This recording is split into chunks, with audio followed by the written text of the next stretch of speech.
right now at the K2D4 Network store.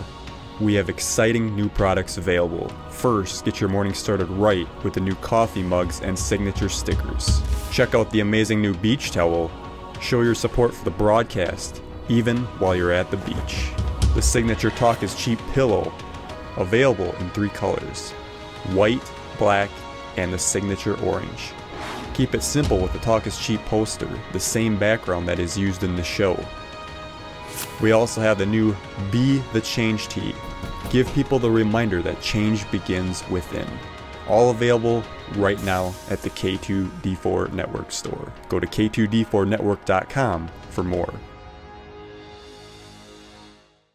Coming up on Talk is Cheap. I'm sorry folks, we were going to do this one live. Didn't happen, but we got some great stuff. It's our Halloween episode. We're going to talk about Project Pegasus and Andrew Basiago. And we're going to have a lot of fun tonight.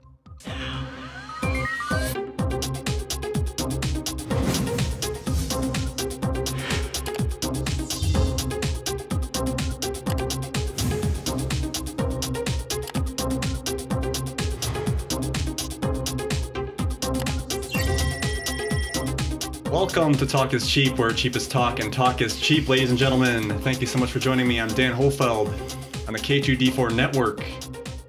And to my left is none other than Pete Halbleib. How you doing, Pete? Good, Dano. Disappointed in how the live stream went, man. Folks, we tried to live stream. We have come to the conclusion that the government or some other entity that doesn't want us to be out there talking to you intervened. So we're pre-recording this one with much apologies. Other than that, this is actually the first time this has happened, and I mean, when you're live, anything can happen. So yeah, including not being able to go live. So that's sorry. A great that point. sucks, but we're here still having fun, and we're gonna get the message out to you anyway. We got a new guy joining us on my right here, none other than Boyd Hanson. How are you, Boyd? Just fine, Dan. Thanks for having me come on. Absolutely. So you're gonna be doing some paranormal stuff coming up in the next couple episodes here. So I'm pretty excited for that. Some EVPs and yes, sir, I do. Some interesting equipment I think you were gonna show us as well. Looking forward to that. As you can see, folks, we do have our set now. This was going to be live, so this is actually real stuff. I can touch it. Unlike before, where I put it in post because of a cheap budget, right? Yeah, right. We actually got to go to the dollar store and pick up some stuff. Yeah, I got this is pretty cool. I got to do this.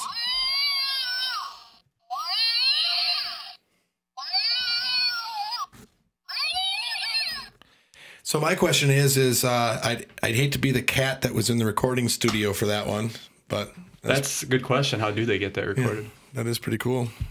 But yeah, dollar store find. Boyd, I think you found that. Boyd came through for us. Yes, I did. He brought out all sorts of bag of goodies.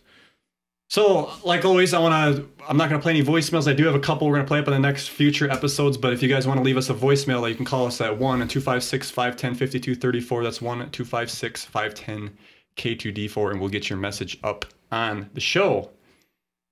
And I do want to touch upon support. We do need your support, folks, and there's 3 different ways you can support us, which is awesome because, you know, you're not locked into anything. Cancel anytime. You can support us through PayPal. Do a one-time donation. It's pretty simple and easy. It's very much appreciated. You can do us on Patreon. Those are monthly. And I got $1, $5, and $10 donations per month. And those will also get a discount to our merch store. Look at this. This is part of the merch store right here. This is one of the new shirts, Be the Change. You saw it in the commercial bringing us in. And I think Pete has one that's not going to be happening. Yep. That did not pass QA. No, one of a kind here, folks. Eat your heart out. It's all mine. This is collector's custom collection. Collector's edition t-shirt, one off. Sorry, folks. It's all happening. And I wanted to show, we can probably go wide here and show this beach towel. This is cool. Yeah, this is on my my next online purchase. I'm actually impressed with the quality of this thing. Here, you grab this end. You can hold we're it. gonna hold it straight. I was gonna do a sideways thing. I'm gonna do her. So and then we'll do it up straight. You can read that, and then we can give them an idea of the length here. The same as the background as the show. Yeah, and then this is how long it is. I mean, you could wrap up a good portion of a body in this. I was like This And is hide it. Yeah, and hide it. for Halloween. You can. For Halloween. Yep. Point. Ah, nice. But yeah, that's that. And go to the beach. Tell people, put your money where your mouth is. Yep. Tell them something that'll blow their mind. Unlock some minds. So before we get into the topic here, also remember to subscribe to us, please, on BitChute and DTube and Apple Podcasts. We are getting attacked once again from YouTube. I just got a community guideline strike. So you get 3 of those, you're down. This will expire in 3 months, but it's one of those things. Can you trust it? And it would be nice to have the support on Patreon or PayPal and the merch coming in so people could actually support us. If we go down, we could still be on BitChute, do a show over there. Oh, sure, sure. Can I ask Dan, what was the guideline strike for? The guideline strike was from an old video. It was from the Social Fix, and it was about VR porn. Oh God, that's like 3-year-old video by now. Isn't it? My thing is though, you get women that are half naked on there in their bra and panties. That's okay, but us just talking about it, you can't have that. That's a community guideline strike. Okay. Oh God. Whatever. Interesting. It's art, man. I'm sorry. And we're doing technology about the review of the VR. So sorry, that's what you do when you. Anyway, sorry. So YouTube also released, and let's see how I'll go back in there after they just stabbed me in the back. YouTube also released premieres. So in the future, ladies and gentlemen, these shows that are pre-recorded, this one I could probably actually release as a premiere, but I'm probably going to release it in the next 2 days here, really quick. But we'll be able to release our episodes. And they'll be like they're scheduled, and we'll be able to talk with you guys live in the chat about the show. It's gonna be very interesting. Get that interaction. I think a lot of people will enjoy it. I think so too. It'll take a little getting used to because we'll be watching us pre-recorded, and maybe some cool like behind the scenes commentary can come out too. Right. With there, so yeah, that'd be great. Yeah. Okay, let's get into today's topic. Is none other than Project Pegasus. Andrew Basiago. This has to do with teleportation and time travel. A couple of my favorite things that I really love talking about. And so this is some deep, deep stuff. So this was under DARPA. And DARPA is the Defense Advanced Research Projects Agency. So according to Basiago, between 1962 and 72, the U.S. government ran a clandestine operation called Project Pegasus. Correct. The program led to a successful development of a number of highly advanced technologies allowing for teleportation, physical time travel, and holographic time travel. Yeah. He claims the program was run jointly by the CIA and DARPA and was used to contact former presidents to teleport to Mars and maintain a rapport with extraterrestrials. So right there, this is a huge topic. Why don't you take this over, Pete? Yeah, I totally want to, yeah. So if anybody doesn't know Andrew Basiago, I want to bring him up on screen so you know what he looks like. I was listening to this guy last night at the gym. Everything he says, I believe he says. He seems pretty genuine to me. So the project Pegasus is a U.S. black project, and it was under the Air Force Space Command. So the teleportations actually began in 1964, and that was to the moon and to Mars, and then the time travel began in 1970. And this gets into mind control also. When they were coming out of these projects, they had to basically torture them so they can't remember like what they remember. When you're doing like MK Ultra stuff, they torture you to get it out of there. So if you think about this again, this is the pain you're going to feel. So you don't want to think about it.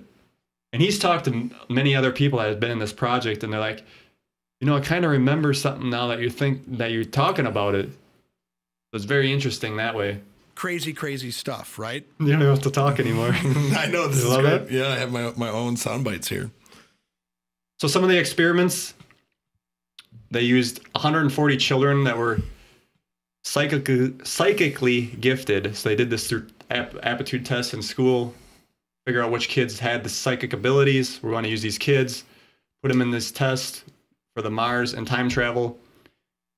And the reason they wanted to use kids was because it was difficult for adults to jump because it actually made limitations. Adults suffered psychological trauma, and children adapted better to the jumps. Definitely. Oh, this is really interesting. As I was listening to one of his lectures on YouTube, one of the kids returned without his legs. Okay. From the time travel. From the teleportation or time travel that he was doing. It would be time travel because of his teleportation. They would just teleport back. Oh, right. Yep. But, you're right. Yep. So this happened because he was standing in like a fountain, a pond thing. So half of his legs was in the water. What happens was the water's more dense. It took longer to come back. So he came back before his legs did. Oh. Insane. Did the rest of his legs come eventually, or not? I think they did, but they weren't hooked up. Oh, hell no. Exactly. So, and they also, they visit a lot of historical moments. We're going to break these down one by one here. And also extraterrestrials were involved in some of this stuff. Now, here's the thing, Pete, you were talking about the chronovisor. Yeah, yep. That was the chronovisor we talked about in episodes past. Father Nettie. Yep. Which allows you to holographically view, kind of like a magic mirror. Yeah, events in the past. You dial in the time and date you want, and somehow it knew where you wanted to go. And there's still questions in that itself. It's like, how do you pick, like, you know, like which way the camera's facing? Yeah, right. Yeah, because it was all weird camera angles. Right. So, I want to describe the portal. So, Basiago said the portal itself is basically like two parentheses shaped. They're like booms they're 8 feet tall, 10 feet spaced apart. And he described the computer configuration which the portal was being configured as rudimentary and plugged into the wall with a power cord that could look nothing more like if it was fitted to a drill press or a lathe. Crazy, because you would think, okay, we're teleporting, we're doing time travel, you'd think that it would use a lot of power. But no, that's not the case. That's crazy. You guys are quiet tonight. I'm processing that. That's nuts, man. But then again, you got to realize that if you're using a low voltage system, what about other dimensions? It may not require a lot of power. Juice to get through, yeah, right? Maybe you're just aligning the frequencies, vibrations, or something just right. That's probably what it is, because it seems like he knows what he's talking about, and he was talking about a lot of stuff. Some of it was over my head, so I go over that. But so basically, you plug the time machine into the outlet, and let's go for a little travel. That would be awesome. Now, I'll probably just mention this right now. Coming back, that's like, okay, you go through. Okay, you got a portal. Yeah. You go through it. How the hell do you come back? Because there's no other portal on the other side. Like unless you bring another portal with you and plug it in wherever you go, right? So that was my interesting, like, okay, what the hell? And he mentioned, I was listening to the podcast last night while I was at the gym.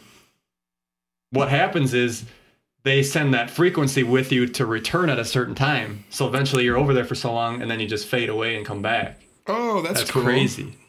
So does that mean that if you go from point A to point B, you have to stay within a certain proximity of where you first came through? Very little exploring the area that you're at? I didn't get that. From what I understood, you could go anywhere. And then just once the frequency wore off or whatever, you'd fade back in, unless you're standing in a pool of water. And then in that case, your legs come back later. Right. Oh, hell no. God. Okay, so Andy Basiago, a little background on him. He's a Washington lawyer, or he was. I don't think he practices anymore. He's got other things in his life. And he's the advocate of this, right? He's the one that's talking about this mostly? He's one of them. One of them, yeah. He's done 40 jumps to Mars, teleported. One of the teleportations that he did was from New Jersey to New Mexico. He was 6 years old. This was his first one. His dad was in these projects making the technology, and his dad was so confident that it was going to work, he used his own son to show that it was safe. So some children that Basiago claims that were involved in these experiments were both Bush's, Clinton, and Obama, aka Barry Soetoro, is his real name, folks, Barry. And he was 19 years old at that time, Barry was.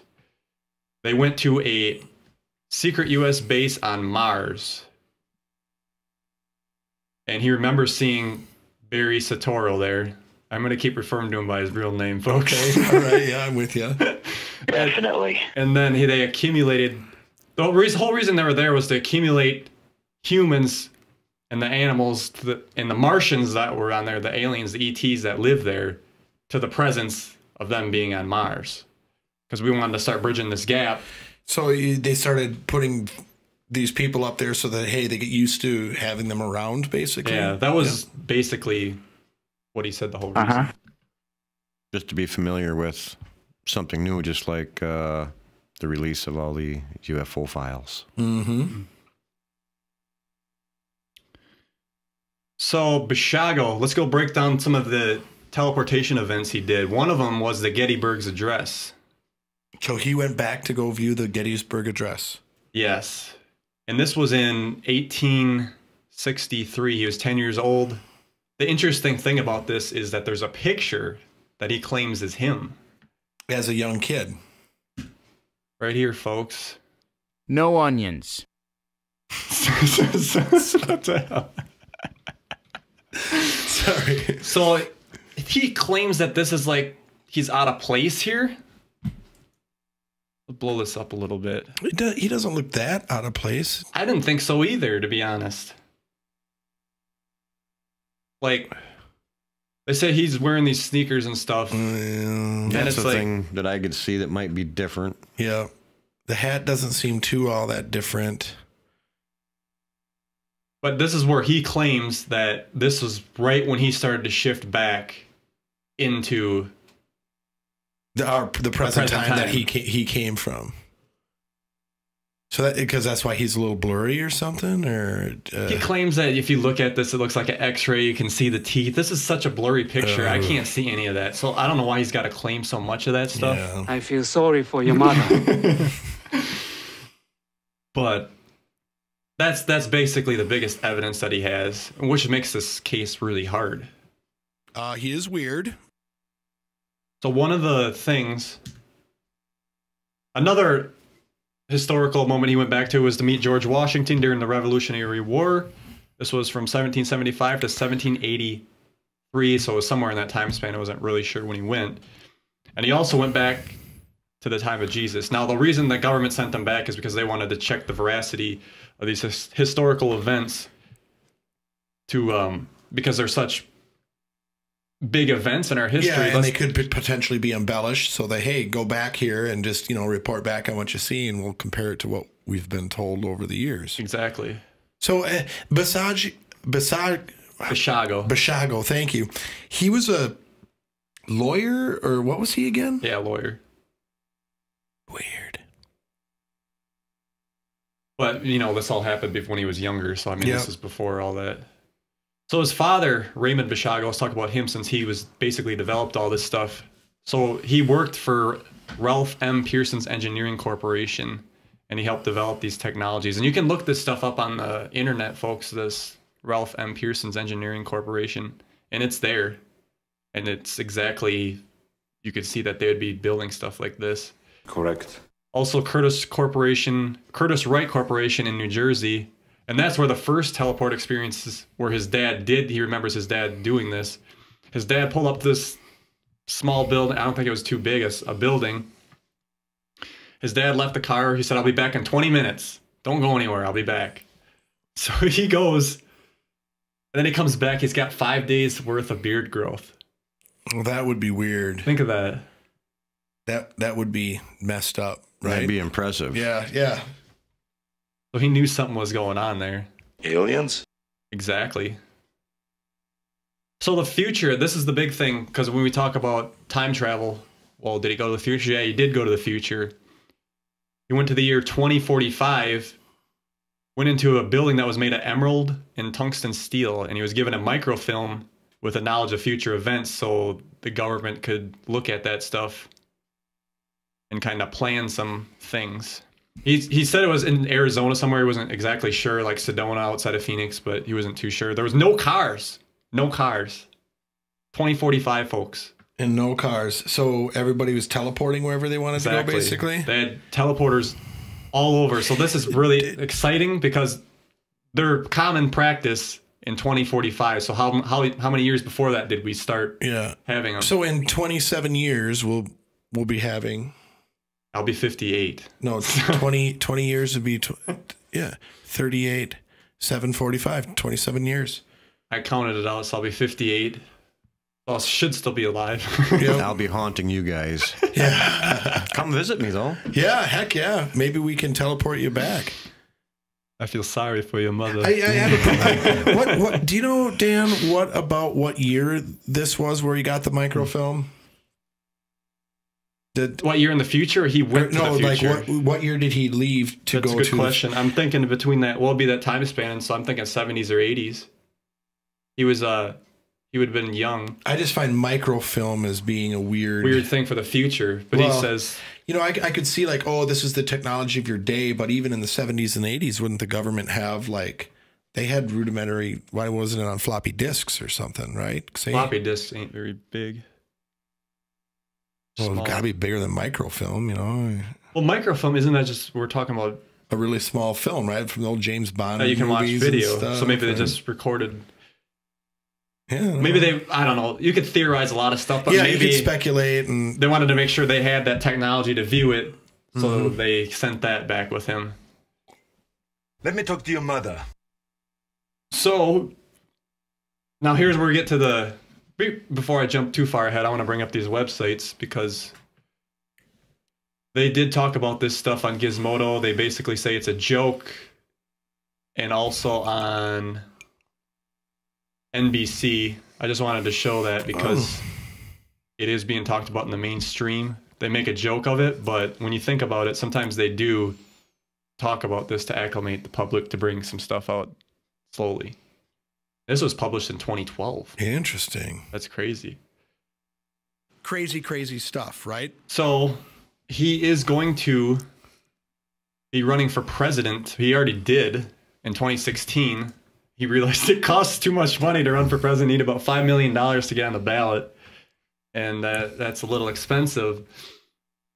But he did run as independent, and you can. But obviously, if you're running as an independent, you're not going to get anywhere because that's the way this country is. It's either left or right. You know, Dan, I don't want to poo-poo this thought too much with this guy here, but, you know, the microfilm was my first red flag. My second red flag is, how many times did this guy travel to the future? How many times? Yes. 40 times. 40 times. I think he was 40 times too. How? Yeah, 40 jumps to Mars. He never once on any of those jumps or when he was in 2045 or whatever, decided to pick up a damn New York Times newspaper or whatever and see what Microsoft stocks had or something. I mean, $5 million should be no problem. He comes back. He invests in Tesla. He was young. Yeah. Were you interested in looking at stocks when you were young? Ever since I watched Back to the Future 2? Ditto. Or was it 3? Ditto. 2, yeah. Ever since I saw Back to the Future 2 with the Sports Almanac and Biff. But this probably would have been before that. Yeah, you're right.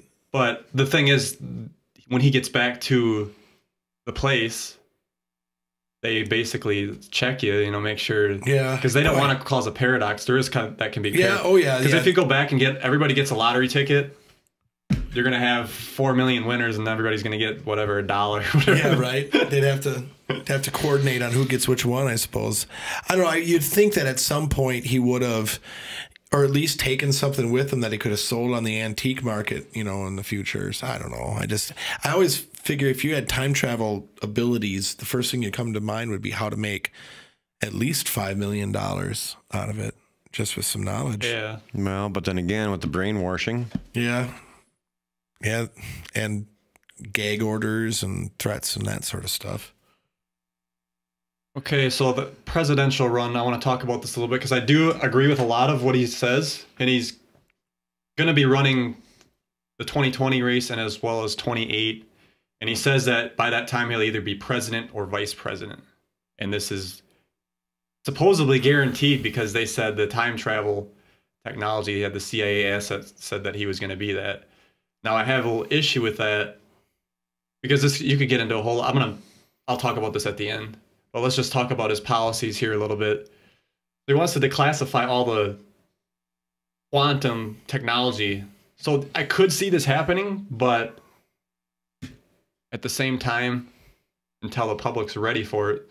So first thing he's got in his presidential campaign here, advanced technologies. The president should reveal life-advantaging technologies kept secret by the government. Totally agree with that. Why wasn't this guy elected? I had no idea. We had to run as independent. And is he running in 2020 then too? You said, yeah. Yeah, he will.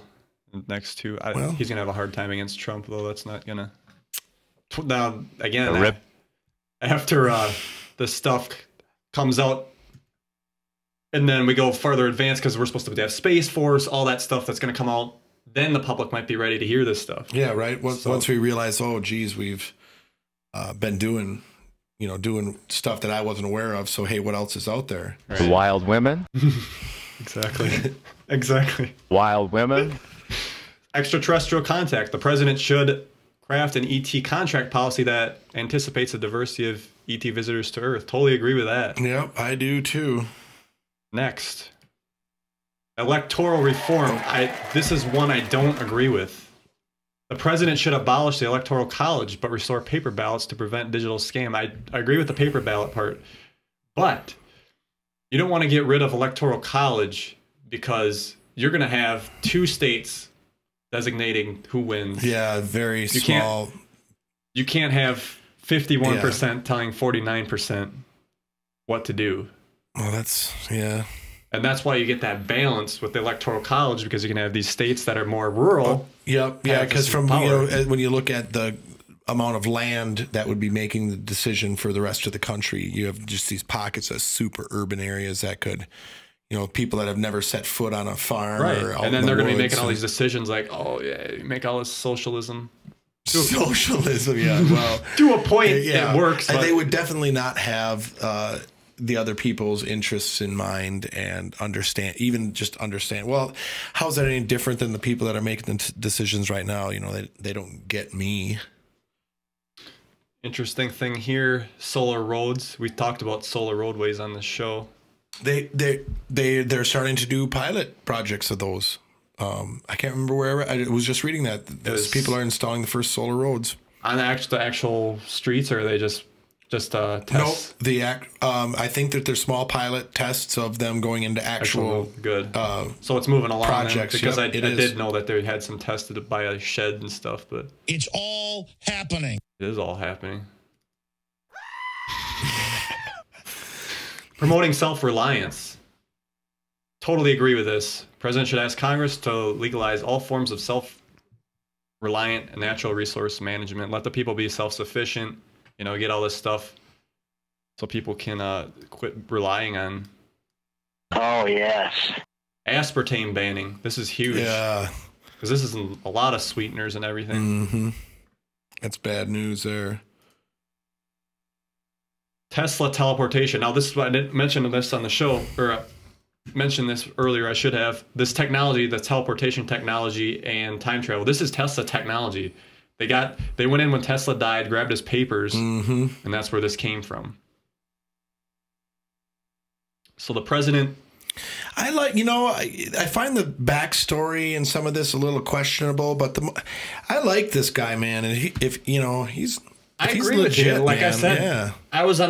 I kind of lean. Well, let's just put our thoughts in at the end here, because I got a couple things I want to talk about. Let's just finish up here and we'll. No onions. Tesla teleportation. The president should release the national. Yeah, I said that already. Duh. Energy innovation. The president should address peak oil by launching a crash effort to find new energy source. And he will be having this stuff as soon as, we start moving forward. This stuff's already in the black projects and stuff. New energy, cold fusion development and research. And this is interesting how this works. I know Dusty was pro for this, but the guaranteed income, president should seek a fund and grant a minimal income for all citizens. That comes down to, we get so advanced with all these robotics and everything that it's going to eventually get to the point where people ain't going to have to work because there's nothing left to do. So what do they do? How do you live? How do you keep the society going? Maybe just have a basic income and let people Yep. Go with that. Or the Nisara or Jisara. Oh yeah, you're going to be talking about that. Yeah, well, up. that it fits in really nice with that. I'm looking forward to that one. That one's been on the list for a while. Yes, it has. Any thoughts? I feel sorry for your mother. Thoughts, Boyd? On stuff? Interesting. I mean, I like a lot of Tesla's work, and I've done my fair share of research, and with the different types of energy out there, which I've dabbled with and created some stuff that could be used in the future. And that crazy stuff. And that may come up on the show later. Oh, awesome. Here, folks. First, folks. But then the government will probably shut down the website in a heartbeat. Bad idea. That's all right. We can take it. We might have to go underground, but we'll get there. And that website, folks, if you want to go watch us, look at his. There's a lot of stuff here. I just picked out the good ones that I thought were interesting. That's Andy2020.net. And maybe if not 2020, think about voting for him for 2028, because I think it would work good. You get Trump ramming all this stuff through, Space Force, bringing all that out, start getting people used to the idea, and then here's this guy that's been in this stuff. Yep. What a great transition to bring all this stuff out. And here's a paragraph that Andy Basiago wrote that I wanted to read. Imagine a world in which one could jump through Grand Central teleport in New York City, travel through a vortal tunnel in time-space continuum, and emerge several seconds later at Union Teleport in Los Angeles.